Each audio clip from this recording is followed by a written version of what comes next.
सत्ता के लोग यही समझते हैं कि बस कम्युनिस्ट कह दो, लोग इसको गाली समझेंगे। लेफ्ट के साथ जुड़ने के लिए बिखरे हुए बाल, वो कुर्ता खादी वाला, वो खुले शर्ट, वो आपको दाढ़ी, वो बिंदी, ये जरूरी है क्या? टूल और देखिए, मैं तो टी शर्ट पहन के बैठा हूँ, कुर्ता नहीं है, बाल तो उड़ने लगे हैं, बिखरे हुए नहीं है। बिहार इलेक्शन में इस बार लेफ्ट पार्टी या कहें सीपीआई-एमएल कितनी सीटों पर चुनाव लड़ना चाहती है? कि 40 सीट पर हमारी तैयारी चल रही है। एमआईएम को बिहार इलेक्शन में महागठबंधन में जगह मिलनी चाहिए या नहीं चाहिए? कांग्रेस का प्रदर्शन कमजोर था। आपके हिसाब से लेफ्ट पार्टियों में से कोई गलती नहीं हुई? गलती की बात नहीं, फ्लॉज है या नहीं है? दीपांकर भट्टाचार्य भी तो कई सालों से सीपीएमएल के हेड बने हुए हैं, हट क्यों नहीं रहे हैं? किसी और को जगह क्यों नहीं दे रहे हैं? ज्योति बाबू कहते थे कि कम्युनिस्ट रिटायर नहीं करते। सीपीआई-एमएल में मुस्लिम कम है, क्या वजह हो सकती है, क्यों कम है? तो हम इसको बढ़ाने की कोशिश करेंगे। मुझे एक बात बताइए कि क्या आपका बीजेपी में या आरएसएस में कोई दोस्त है? आप कितनी देशभक्त हैं? हम हैं इसके मालिक, हिंदुस्तान हमारा, ये है हमारी मिल्कियत, हिंदुस्तान हमारा।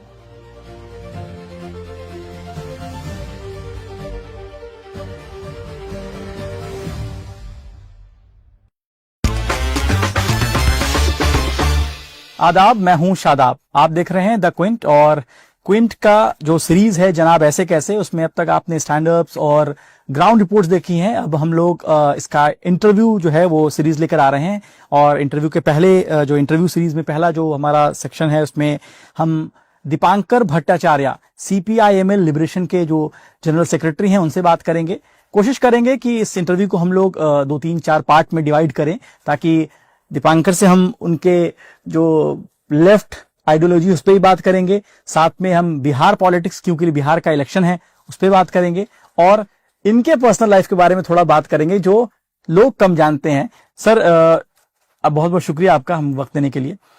आपकी एक फोटो वायरल होती है सोशल मीडिया पर, एक जर्नलिस्ट हैं अजय प्रकाश, उन्होंने आपकी फोटो ली और उन्होंने शेयर किया, और उसके बाद लोगों ने कहा कि मतलब किसी पॉलिटिकल पार्टी का चीफ है और वो मेट्रो ट्रेन में बैठा है अकेले और मोबाइल यूज कर रहा है एक आम आदमी की तरह। तो लोगों ने कहा कि यार मतलब देखो, ऐसा भी नेता होना चाहिए। क्या फोटो आपने देखी है? हाँ, हमने देखा, मतलब कई जगह से लोगों ने हमको भेजा, यहाँ तक कि तमिलनाडु से एक कॉमरेड ने भेजा कि कॉमरेड आपने ये देखा है क्या? तो पता नहीं, मैंने लोगों को क्यों अजीब लगा। हमें तो लगता है ये नॉर्मल होना चाहिए। मेट्रो से आसान दिल्ली में ट्रांसपोर्ट और क्या है। हम लोग ऑफिस में एक गाड़ी होती थी, एक मारुति ओमनी, हम लोगों ने पहले लिया था। लक्ष्मी नगर में हम लोग का ऑफिस है, और जैसे ही वहाँ मेट्रो आया तो हम लोगों को लगा कि इस गाड़ी की बहुत कुछ ज़रूरत नहीं है, तो गाड़ी हमने छात्र संगठन के साथियों को दे दिया, और तब से हम लोग दिल्ली में मेट्रो पर ही डिपेंडेंट है। मेट्रो से ही, और दिल्ली का मेट्रो तो बहुत ही फंक्शनल है। आपके पास अपनी गाड़ी नहीं है? नहीं, बिल्कुल नहीं, उसकी कोई ज़रूरत नहीं होती है। कभी ज़रूरत पड़े तो कोई ओला उबेर है, कुछ हो जाएगा, या कोई साथी है जिनके पास गाड़ी है तो कर देते हैं। सिक्योरिटी थ्रेट नहीं, मतलब अब सिक्योरिटी तो आप देखिए, अब उसमें भी तो मेट्रो से ज्यादा सिक्योर और क्या होगा। मेट्रो का अपना सिक्योरिटी सिस्टम है।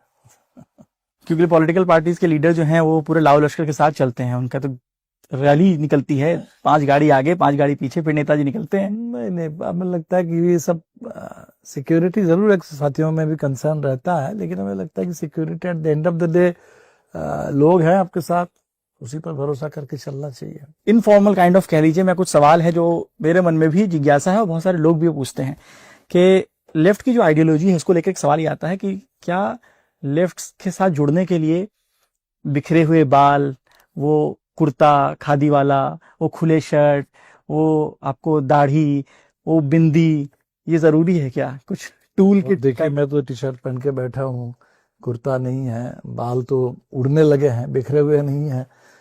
हमें लगता है कि देखिए, ये तो स्टीरियोटाइप बनाने की कोशिश होती है लेफ्ट के लिए, और शायद ये कोशिशें भी एक एक दौर में अलग अलग स्टीरियोटाइप बनते हैं। आज़ादी के आंदोलन के दौर के लेफ्ट के बारे में एक तरह का स्टीरियोटाइप था। हम लोग जिस समय आए सीपीआई-एमएल में, चारू मजुमदार का वो दौर था, उस समय लोग कहते थे 3C, चाय, चारू, चारमीनार। चारमीनार सिगरेट बहुत पॉपुलर थे उस समय, ठीक है। तो लोग चाय पीते थे, चारमीनार सिगरेट लेते थे और चारू मजुमदार की बात करते थे। तो अलग अलग दौर में अलग अलग ढंग से स्टीरियोटाइप बनाने की कोशिश होती है, लेकिन हमें लगता है कोई भी रियल लाइफ में देखिए स्टीरियोटाइप के बाहर की चीज होती है। स्टीरियोटाइप तो स्टीरियोटाइप है, लेकिन लेफ्ट बहुत ही एक जीवंत किस्म का विचार है, और बहुत जमीन से, लोगों से जुड़ा हुआ विचार है। इसीलिए हमें नहीं लगता है कि इस तरह का कोई खास कोई उसके। लेकिन सर वो झोला जो है कपड़े वाला, वो तो लेफ्ट वालों के पास मिल जाता है। नहीं, वो तो है, वो तो जॉन रेज ने, देखिए उन्होंने लिखा कि झोला वाला इकोनॉमिस्ट। तो झोला, अब मोदी जी भी कहता है कि मैं फकीर आदमी हूं जी, झोला उठा के चल दूंगा। तो झोला तो देखिए लोग एक तरीके से एक कॉमन मैन के लिए यूज करते हैं झोला। तो बाकी ठीक है, लेफ्ट के लिए करिए तो झोला, वो आज के जमाने में हो सकता है रक्षक लेके चल रहे हो। मैं भी एक स्टाइल आइकन टाइप हो गया है कि भाई लेफ्ट वाले हैं तो दूर से पहचान जाएंगे वो। नहीं, हाँ। नहीं, हमें लगता है ऐसा। दाढ़ी तो आपकी बड़ी थी। फंक्शनल दाढ़ी मेरी है, मैं करीब 1990 से मैं रखने लगा हूँ।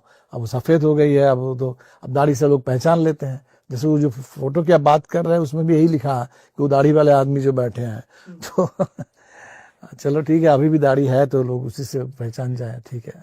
अभी जो है वो चुनाव आयोग ने, इलेक्शन कमीशन ने स्पेशल इंटेंसिव रिवीजन की बात की है। बेसिकली वोटर आइडेंटिफिकेशन का वेरिफिकेशन काइंड ऑफ कह लीजिए उसको, जो पूरा प्रोसेस है उस पर आप लोग सवाल उठा रहे हैं। क्यों सवाल उठा रहे हैं? क्योंकि इलेक्शन कमीशन कह रहा है कि हम तो भाई एक प्रक्रिया है, जो वोटर नहीं है, इलीगल हैं, उनको हट जाएंगे, जो लीगल हैं वो रहेंगे। देखिए सवाल इसलिए उठा रहे हैं कि पहली बात जो बिहार में अभी हो रहा है, ऐसा देश में अभी तक कभी नहीं हुआ है। पहली बात इसको समझ लीजिए। कुछ लोग कह रहे हैं कि भाई 23 साल पहले एक बार हुआ था। 23 साल पहले जो हुआ था वो भी हो सकता है उस दौर के लिए कोई स्पेशल इंटेंसिव रिवीजन रहा हो। ये बिल्कुल ही अलग है। स्पेशल इंटेंसिव रिवीजन के नाम पर हमने जो कहा कि ये लोगों को नोटबंदी याद आ गई। अब देख लीजिए कि नोटबंदी, अब याद करिए, अचानक 8 नवंबर को मोदी जी टेलीविजन पर आ गए और उन्होंने आकर के बता दिया कि कल से 500 हजार का नोट नहीं चलेगा। ये 24 तारीख को चुनाव आयोग सर्कुलर जारी करता है और कहता है कि कल से 25 जून से एक स्पेशल इंटेंसिव रिवीजन होगा। किसी को कुछ पता नहीं है, किसी से कोई बातचीत कभी नहीं हुई है। चुनाव आयोग ने तमाम पार्टीज के लोगों को बुला करके बड़ा वर्कशॉप किया है इस बार। बिहार के करीब करीब सभी पार्टी के 50-60 लोग आए थे यहाँ। उस समय भी कोई बात नहीं हुई। तो जो सडनली इन्होंने किया वो बिल्कुल एक नया है। सेकंड, अब इसके गहराई में अगर जाएंगे कि इसका मतलब यह है कि आज की डेट में बिहार में कोई वोटर लिस्ट है नहीं। अभी एक वोटर लिस्ट था जिस वोटर लिस्ट के आधार पर 2024 में चुनाव हुआ। अब चुनाव आयोग कह रहा है कि वो सारे लिस्ट खत्म, हम नए सिरे से लिस्ट बनाने जा रहे हैं। और ये नए सिरे से जो लिस्ट बनेगी, इसमें बेसिकली बिहार के करीब 8 करोड़ अगर हम मान के चले कि अडल्ट पॉपुलेशन है, तो 8 करोड़ में कुछ नहीं तो 4.5-5 करोड़ लोगों को अपनी नागरिकता साबित करनी होगी कि आप इस देश के हैं, नागरिक हैं। नागरिकता साबित करने के लिए अब लोगों को लगता है कि भाई नागरिकता साबित करना कौन सा कठिन काम है। आधार कार्ड है तो हम आधार बता देंगे, मेरे पास वोटर आईडी है तो वोटर आईडी दिखा देंगे, राशन कार्ड है तो राशन कार्ड दिखा देंगे। जो आप सोच के चल रहे हैं कि हम ये सब दिखा देंगे, वो इलेक्शन कमीशन के लिए वैलिड नहीं है। इलेक्शन कमीशन जो देखना चाहता है कि आपके पास बर्थ सर्टिफिकेट है कि नहीं, ऐसा बर्थ सर्टिफिकेट जिसमें डेट ऑफ बर्थ भी हो और प्लेस ऑफ बर्थ भी हो। कितने लोगों के पास है? चुनाव आयोग देखना चाहता है कि आपके पास स्कूल लिविंग सर्टिफिकेट, मैट्रिक का सर्टिफिकेट, बिहार में कितने लोगों ने मैट्रिक पास किया, कितने पास मैट्रिक सर्टिफिकेट है। चुनाव आयोग देखना चाहता है कि आपका मकान का, जमीन का, ओनरशिप का। अभी बिहार में बहुत, जिन लोगों के पास जमीन है भी, बहुत सारे लोगों के पास कोई जमीन नहीं है, कोई रिकॉर्ड नहीं है। जिनके पास जमीन भी है उनके पास क्या जमीन का पूरा रिकॉर्ड है? अभी जो लैंड सर्वे हो रहा था, मुझे तो पता है बिहार में अफरा तफरी मची, क्योंकि जमीन बट चुकी है। इंट्रा फैमिली डिस्ट्रीब्यूशन हुआ है ओवर जनरेशन। तो अब सबके पास कागज नहीं है, कागज पुराना है और जमीन बहुत लोगों में, तो लोगों के पास वो कागज है नहीं। तो अभी तो धीरे धीरे पता चलेगा लोगों को कि चुनाव आयोग ने पूरी तरह से डिसरप्ट कर दिया इलेक्शन के प्रोसेस को। बिहार में एकदम क्यास है इस समय कि आपको साबित करना है 25 दिन के अंदर। जो लोग इसको एनआरसी से तुलना कर रहे हैं, वो भी तुलना करना स्वाभाविक है क्योंकि आप नागरिकता साबित करने के लिए कह रहे हैं। आसाम में एनआरसी हुआ, 6 साल लगे, 2 राउंड एनआरसी चला। और वो सडनली नहीं हुआ था, पहले से पता था लोगों को एनआरसी होगा, एनआरसी के लिए आपको ये डॉक्यूमेंट चाहिए, देने होंगे। और 6 साल लगा करके सुप्रीम कोर्ट के निगरानी में एक प्रक्रिया चली जिसमें आसाम छोटा प्रदेश है, 3 करोड़ 30 लाख 33 मिलियन लोग थे एप्लीकेंट, उनको कवर करने में 6 साल लगे।